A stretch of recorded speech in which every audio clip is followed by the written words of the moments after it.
Well, that's it. That's CES 2019, all done and finished. Well, it will be by the end of this video. I'm Nikki Gordon-Bloomfield. I'm Kate Walton-Elliott. And this is our final roundup from CES 2019. So this is the last update you'll get from us on a daily basis. After this point, anything relating to CES 2019 will be individual featured videos for some of the things that we've seen and done and experienced while we've been here in Las Vegas this week for the world's largest consumer electronics show. Kate, it has been a phenomenal week. It has been really awesome. We've seen so much cool technology, lots of future tech. It's really been amazing, and we've packed in loads on our last day. And I want to address something that we've been hearing time and time again from people on the channel, and that is, why don't you go and see this? Or why haven't you covered this? Or, oh my goodness, I can't believe you've not done this. CES is big. You wouldn't believe how impossibly big it is, yes, right? It's really mind-bendingly big. It really is mind-bendingly big. Well done. Hitchhiker for the win. But in all seriousness, it is a massive, massive show. And it's really difficult for us to get around to all of the exhibits that we want to go to. We haven't visited everything we want to see. No, we barely scratched the surface of some of the other convention centers, but it takes 2 hours out of the day if we go and see them. You know, right, because you have to either walk, or you have to get accosted by the police to go on the on the monorail, yeah, or you have to get an Uber driver who can't drop you anywhere useful, so you end up walking with your kit anyway. Exactly. And for those who say, well, why don't you take the buses that are provided, they don't like it if you get on with half a studio worth of gear. No, it makes them quite sad. Anyway, that's not why people are watching this show. No. So we hear you, we understand that you want to see all the things that you want to see. We haven't been able to capture some of them, and for that we're sorry, but we are going to try and hook up with some of these companies after the show to cover some of the things we haven't experienced here firsthand. You had the very first appointment of the day, Kate. Tell us about it. I did. We went to go and see Be Secure, and let's say I was skeptical. I think Kate was more than skeptical when it started. The idea behind Be Secure is that it's a company that provides heart-based authentication to give you access to your car. Yeah, they have a system that looks at what your heart rhythm is doing, monitors, well, it can monitor your heart rhythm while you're driving, but it uses that for your identification. And my medical background, I was very, very skeptical because there are lots of circumstances that can change your heart rhythm, even in subtle ways, but also in quite extreme ways. And I wondered how that would affect the system. But it turns out they have a substantial background in medical technology. And actually, they were really well prepared for the questions I went in hoping to sneak at them and, you know, trip them up with. Yeah, I mean, they really knew their stuff. They had the iRacing simulator running to measure your stress level. It's one of the things they look at. Being able to measure the stress of the driver by using an EKG, effectively, yeah, that is taken through a metal ring in the steering wheel of the car. Is that a good way of describing it? Yeah, that is a good way of describing it. It actually uses technology very similar to what is used in the Apple Watch and the Fitbit and things like that. So it not only measures your heart rate, it also measures capacitance and resistance, and it can use that to check whether you're hydrated, whether you're tired, what your level of fatigue is like, and whether you should be taking a break. And it can use that data to inform the system in the car and say, you should be taking a break. You should be resting. I know what a lot of people in the comment section are going to say, but that's not an electric car. Why are you covering it? That's not an electric car. Well, it is part of our remit. Right. Let's put it that way. Cleaner, greener, safer, smarter. And safer and smarter is really important. And this technology is going to be in cars. It's going to be in cars by the end of this year. Premium European brands, no less. So not talking just Chinese companies. We're talking mainstream Western automakers are super into this tech. Yeah, it not only does it provide theoretically more secure identification, which reduces the risk of your car going walkies, but also it provides what is becoming a real market for automakers, which is the added value services afterwards. Really impressive, really impressive. Yeah. And I got to play on the iRacing simulator, so I'm even happier. After that, we went to Honda, and a lot of people watching this channel have given us a lot of criticism of why are you even bothering to cover Honda? Why are you giving Honda attention? Because they don't want electric cars. And again, the reality is that Honda, just like every other mainstream automaker, is working on electric car tech. And we saw that demonstrated today in two different ways. We saw the ATV, the autonomous terrain vehicle, which was originally debuted last year at CES. Yeah, we saw it last year performing on a little test track, and then they said, what do people think they would do with this? We want to know what kind of industries this is useful for, and we want to work with you to find implementations that are effective. And last year it was just a proof of concept. This year it's an engineering prototype that's being used in the real world. And at the moment it's based on an internal combustion engine ATV platform. But they say in the future it's going to be electric, fully autonomous. It's been used by firefighters in the forest to help take stuff up the mountain in Colorado to ensure that they can fight forest fires in the summer. It's been used in several other applications as well. There's talk about it being used in mining as well. So really cool. And yes, in the future, they're looking at an electric version. In the near future, I might add. So the other thing that we saw at Honda, which is really cool, is wireless vehicle-to-grid charging. Yeah, and although we've seen that in other places, what was really cool with this one was the gap between the plate and the charging on the vehicle. The air gap, which they said was between 85 and 90% efficient. Yeah. Now, obviously, I know a lot of you are not all that hot on wireless charging. You don't think it's a good idea. But vehicle-to-grid is coming. It is on the way. And this wireless vehicle-to-grid charging is probably 5 to 10 years out. However, Honda has said that it's now got two-way charging technology for bidirectional power transfer for its next generation of EVs, which it's bringing to market, you know, in the next year to 10 years. Various models. I think they said 5 models in the next 5 years. And that bidirectional charging technology is going to be super important because Honda's been working with utilities to allow owners of its Fit EV, or rather people who lease the Fit EV, to specify when their vehicle charges based on how much the electricity is costing, but also what the carbon footprint of the electricity is. And it means that Honda can help its electric car owners to charge their cars when electricity is both the cheapest and when it's the greenest.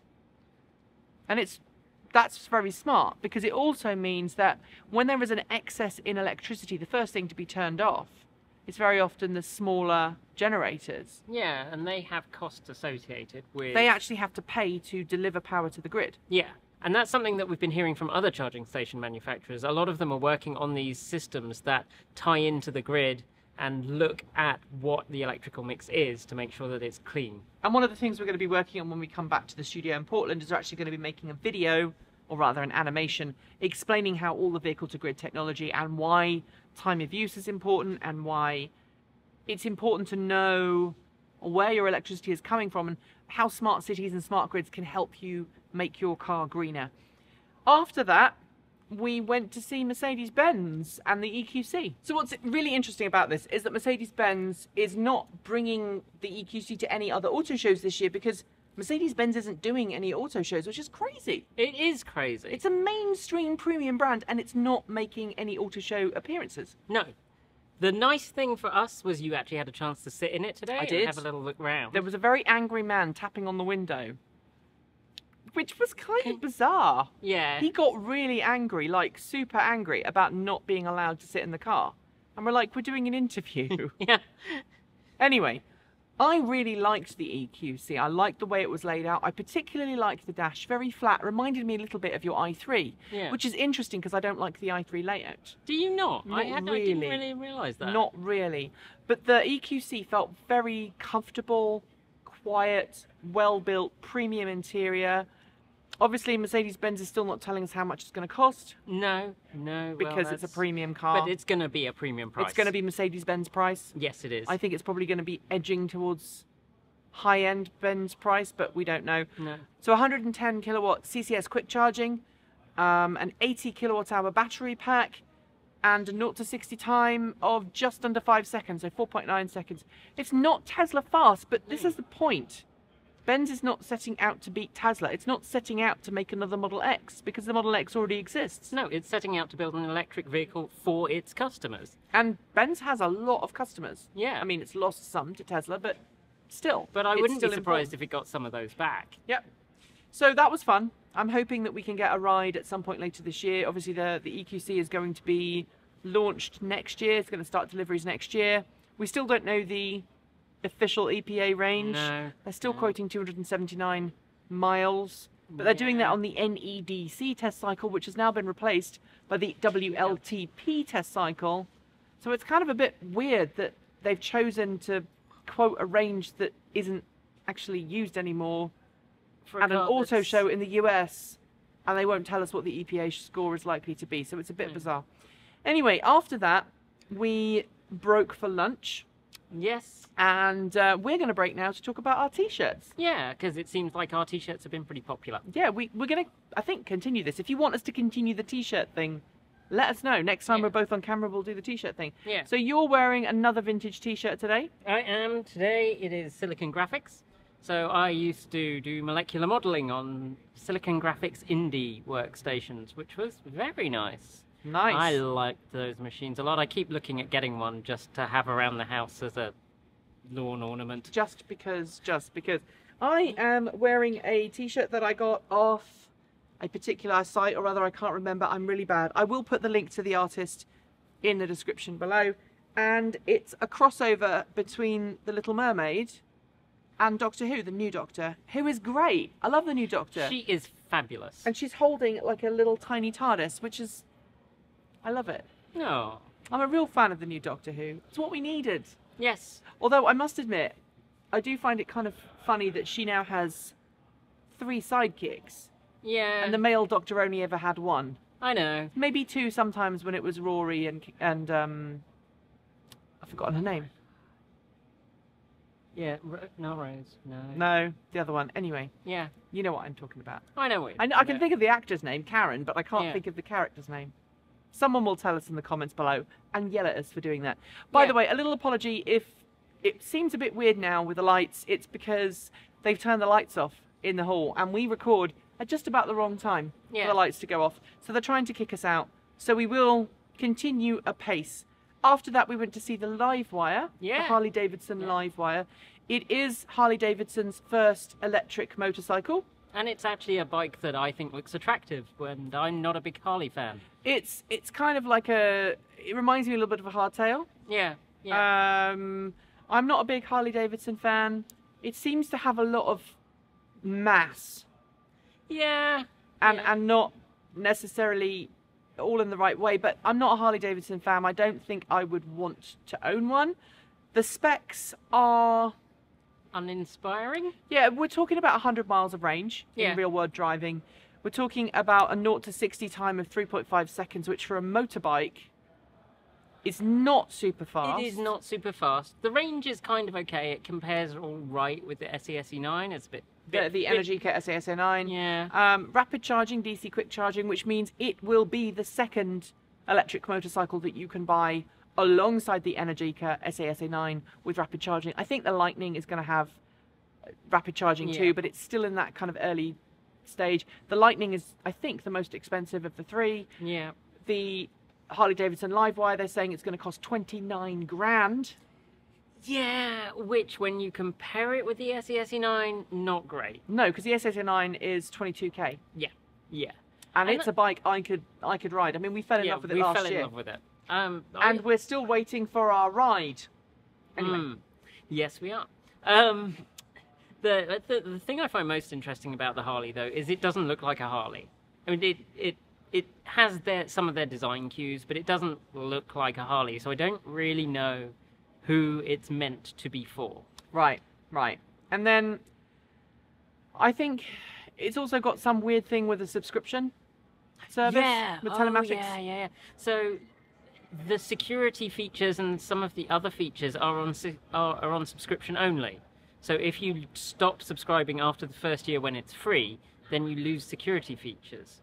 And that... which is a shame, but it's not unusual. Odd. I mean, the Chevy Bolt has similar things. I mean, I had to buy a subscription to keep some of the security features for my Bolt. Yeah. I also decided to buy into a data plan so I could have Wi-Fi in the car, which is what we were using today when we did the take 2 live stream, and as we got closer to as we got closer to this place, it killed because everybody was trying to use the same towers to make phone calls and use the internet, I'm guessing.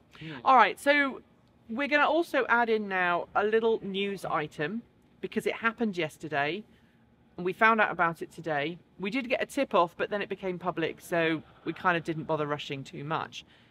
Nissan hasn't announced the price in the North American markets for the new Nissan Leaf E-Plus, as we're calling it over here. It has been announced for Japan, and now it's been announced for Europe, and we got the British pricing earlier on today. Yeah. So if you want to buy the Nissan Leaf E-Plus in the UK, it's not called the Nissan Leaf E-Plus, it's called... the Nissan 30 E-Plus. Right. And it comes as a limited edition first. They're going to do 5,000 units. They're going to do a limited edition 5,000 unit run first, but I think then after that they will make a standard 62 kilowatt hour Nissan Leaf. Hit us with the price before incentives. So it's 4,600. 4,602. Before incentives. Is that yes, that's before incentives? Before incentives. 40,602. You said 46. Oh, 46. Right. Sorry. 40,602, because I was like, it's not 46 grand. No, it's 46 grand. No, it's 40,602. Which is a lot of money. It's a hell of a lot of money. For what is essentially a mid-price electric, supposedly a mid-price electric car. Yeah. I mean, it doesn't, at that point, it doesn't feel like a 40 grand car. No, it certainly doesn't feel like a 40 grand car. And this is another one where I don't know who buys it. If you can get some great deal on your lease options, then maybe. But it's really steep. It is really steep. I agree with you. I don't understand who would buy this because it doesn't feel like a 40 grand car. No, that's edging into kind of lower end of the luxury segment. Really. And you then have to say, okay, do you want a BMW? Yeah. Or do you want a Nissan? A Nissan.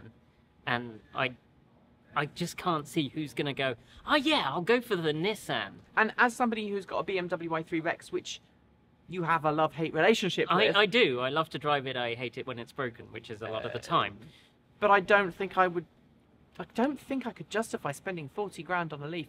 Even though if you add the British government incentive to that, it drops it down. Yeah. It doesn't look good for the US though either, because in the US, if you take traditionally British pricing and US pricing, the only thing you change is the currency. Yeah.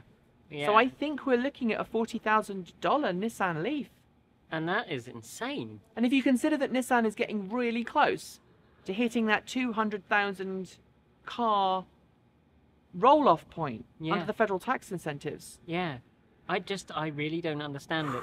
And now they have actual competition from other makers. The Hyundai Kona. Yeah. So much cheaper. And like in the UK, it's almost 10 grand less. And frankly, I think better. All right, so after that, let's get back to the show. So we then went and saw ProLogium, which are actually just over there. They are a solid-state battery company, and they are from Taiwan. They've developed a new type of solid-state ceramic battery. So it's about 50% smaller per kilowatt hour than, say, a conventional lithium-ion battery. It has some applications which are, very useful, including EVs. It's not going to heat up as much because it's a solid-state battery, which means that instead of a liquid or a gel electrolyte, the electrolyte in the battery is solid. It's going to be a lot safer. There's less risk of it catching fire. That was going to be my question, which and is, you've answered which is very cool. And they can charge up to 5C, which is very cool as well. Yeah. So when we talked about lifespan, they said anything from 500 to 800 charge-discharge cycles if you use the entire battery's capacity. But of course, in automotive applications, they don't do that. No, in automotive applications, you use maybe between 20 and 80%. And in that case, we're talking thousands or more of charge-discharge cycles. Oh, that is fascinating. So that is a very, very interesting battery. They are working with OEMs. Okay. They didn't say who. They are working with OEMs, and they're also working with Chinese OEMs as well. Did they give any indication of how far out from production they are for? I think they're now. quantities? I think they're now in production. Okay. But it is low volume production, so they're Okay. not in tier 1 production levels yet.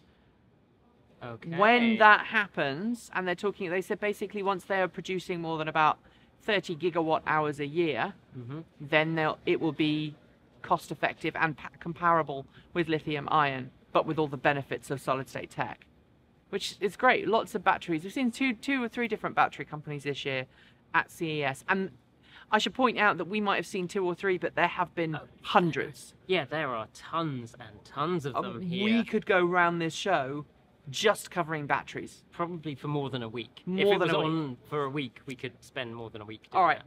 After that, we went back to Continental, and we Yes. saw the Animal. Yay! This is the Animal. It's that little delivery robot we talked about earlier on in the week. It's not actually Continental. It's from the company. It's one of the spin-off companies. And the Animal showed us how it would deliver a package. Yes, which was very cute. And it did a little dance. Not terribly fast yet, but this is early days. And it climbed over a scooter that someone had carelessly left in the road. It actually trod on it the first time. It but did never try. mind. I did catch that as I think I said, oh, it's treading on it. Yes. As it went over. Yes. But it's true. I mean, e-scooters get left everywhere in Portland. I mean, not anymore because they're no longer legal. But when they were running a trial program, they were everywhere. Yeah, they were. I visited and they were scattered in hedges and, I up on the quite liked roadside. e-scooters. Yeah, I was a bit suspect. I took Erin out on one, I think in her second week on the job. We had great fun zipping around Portland. I took her out for lunch. So anyway, Yeah. I am in love with the Animal. Yeah. The Animal, spelt with A-N-Y-M-A-L. Yeah, I would have one as a pet. And this is about the right size for it to go on my phone, and I'd put it on my phone, but then I'd hide up my girl, and she'd get upset with me, so Queenie is saved. It's going on the back of my car, though, definitely. Yeah. And if you know me and know my car, you know that I have way too many bumper stickers on my car. One more won't hurt. No. All right, after that, we went to Bell. Yes, yeah, and they have an awesome upcoming... Oh, a drone, right? No. They do It's not... a drone. It is not a drone. They do not like to call it a drone. They are very clear that if it carries passengers, it ain't a drone. There you go, you have it from Bell. Yes, and they should know. Because Bell have been making helicopters for years and years and years. They're not a startup. No. They're not some new company backed by some very rich person. They are a helicopter manufacturer. They work with governments. They work with the military. They work with independent companies and Yeah. clients. They know their stuff. They absolutely do. And what they have there is a vertical takeoff and landing air transport vehicle. Which one day will be autonomous, right? It will. So it's being designed so that it can be flown by a pilot, but the intention is for it to be autonomous. They're hoping to launch it in 2025. They have got lots and lots of work on that down. It is, they're testing parts for it now. It has a hybrid gas engine, which I know a lot of you will be like, ugh, but their intention is for it to be fully electric. It's a turbine electric system. Yeah. And it had 6 rotors? Was it 6 rotors? Yeah, I believe it's 6 rotors, and a range of about 150 miles an hour. Urban, extra urban, kind of useful for emergency services, useful for taxi services. The one that they have there is set up as a taxi. Unlike a helicopter, where the blades are moving really fast at the tip, which generates all the noise and the that we're so used to. Yeah. Because the blades on these are smaller, they're quieter, right? They're much quieter. It should be able to land in a smaller area, so you won't need such a big, clear area around it. And they also tilt so that it can travel fast, like an aeroplane. And the other thing that's really interesting is because it's not a helicopter, it doesn't have traditional helicopter design or geometry. No. It doesn't get flown in the same way. And there's something really interesting happening, which I think is brilliant that they've done here at CES. So tell us about that. Yeah, so that's really fascinating. They're looking at how the flight controls should work for this new kind of vehicle. And while they want it to be something that traditional pilots can get in and fly, they want to make sure that the controls are as effective as they can be. So they've actually been allowing not just pilots in to test their new system and to learn from the results of that, but also just members of the public, giving them 30 seconds training and then saying, try this, try that, and then looking at which flights landed successfully, what they completed successfully doing that, and then learning from that to change the way that the controls function. And this is all simulated. They're not setting them up in the... No, they have it doesn't. They have one outside. You just take it up, and if it crashes, you die horribly. They know that didn't work. All right, so that's been our CES this year. There is another day tomorrow, but as we've already said, a lot of these companies are already packing up and going home. Tomorrow is a half day, so we've decided to give everybody the day off.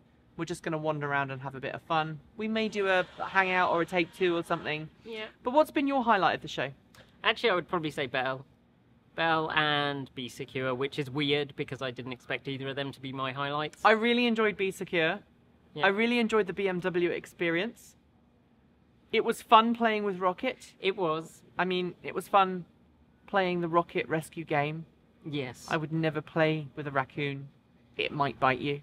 Yeah, that would be unwise. But then Animal. Animal is fun. If He's I could so have one to take Look at this. home. Look at this. Wouldn't you look at this? And it did a dance. And it twerked. They should have had little models, because I'd have totally had a little model to take like a home. remote control one. Yeah. That would have been awesome. And that's fun because we have a friend who works for a company that was here that we haven't gone to see yet. That does little tiny robots. Maybe they could make one. Maybe they could license one and make it. Yeah, that would be cool. That would be really cool. So that's it from CES 2019 in terms of daily roundups. Starting tomorrow, hopefully, we'll start to drip feed you some of the videos that we've made, because I think we've captured like 10 terabytes worth of video. Yeah, something like that. 10 terabytes, Kate. Yeah, and I'm going to go back to Olympia and leave them with you. And for those who don't know, how this has been working is we've been staying in Henderson, right? Yeah. Which is, what, 20 minutes out from the Strip? Yeah, about that. And we brought with us one of our big, expensive editing computers, which is sat up on a kitchen table at the place we're staying. And when we get home every evening, we're just dumping all the footage on. I'm editing the daily roundup, going to bed, ingesting everything else, getting up at 5 a.m, editing the roundup and pushing it out the door. And you guys have been helping too with, you know, all of the other parts of the process, recharging batteries every night, offloading the videos, checking that everything works okay. And during the day, we've been shuffling stuff off SD cards and putting it on hard drives. And it's a really complicated process to get all of these videos out, especially with two cameras. So we've got one camera there and we've got one camera there, and sometimes we have a GoPro and sometimes we have a gimbal as well. So we've been like running 5 cameras on and off in different places, and of course we've been running sound as well. And this thing up here, this thing here, has been temperamental for about 3 days. Yeah. So for the first 3 days it was fine, and then it started to play up. There's a loose connection here on this microphone right here. I'm not going to touch it. And my nice soldering iron is in Olympia, and I'm not going back to get it. No, not right exactly. now. So I've just got the crew in here because I want to thank everyone who took part here in the show this week. We've got Brandon here, who's been our camera guy. Erin, our fantastic animator artist, responsible for all the lovely things that have been going on in terms of animation on the channel of late.